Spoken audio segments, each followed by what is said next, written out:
Court نے قومی assembly کے حلقوں NA 154, NA 81 اور NA 79 پر لاہور ہائی کورٹ کے فیصلے کو کل عدم قرار دیتے ہوئے مسلم لیگ نون کے رہنماؤں کو کامیاب قرار دے دیا۔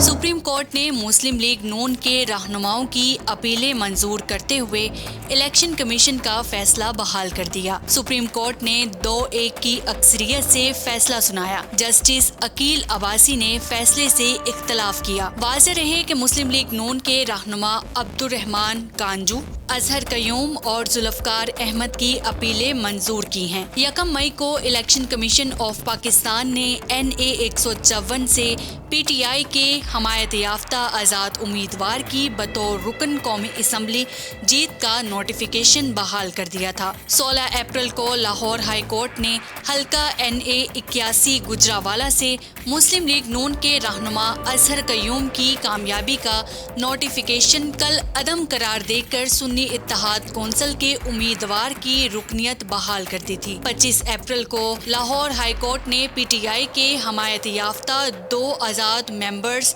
قومی اسمبلی کو قومی اسمبلی کے اپنے حلقوں میں دوبارہ گنتی کی درخواستوں پر الیکشن کمیشن کے نوٹسز کو کل عدم قرار دے دیا تھا۔ بعد ازاں لیگی رہنماؤں عبدالرحمان کانجو، اظہر قیوم، ذوالفقار احمد نے لاہور ہائی کورٹ کا فیصلہ سپریم کورٹ میں چیلنج کیا تھا۔ NA 154 میں عبدالرحمان کانجو دوبارہ گنتی میں رانا فراز سے جیت گئے تھے۔ اظہر قیوم NA 81 میں دوبارہ گنتی میں رانا بلال اعجاز سے جیت گئے تھے، جبکہ ذوالفقار احمد NA 79 میں احسان اللہ سے دوبارہ گنتی میں جیت گئے تھے۔ چیف جسٹس قاضی فائز عیسیٰ کی سربراہی میں 3 رکنی بینچ نے اپیلوں پر فیصلہ محفوظ کیا تھا۔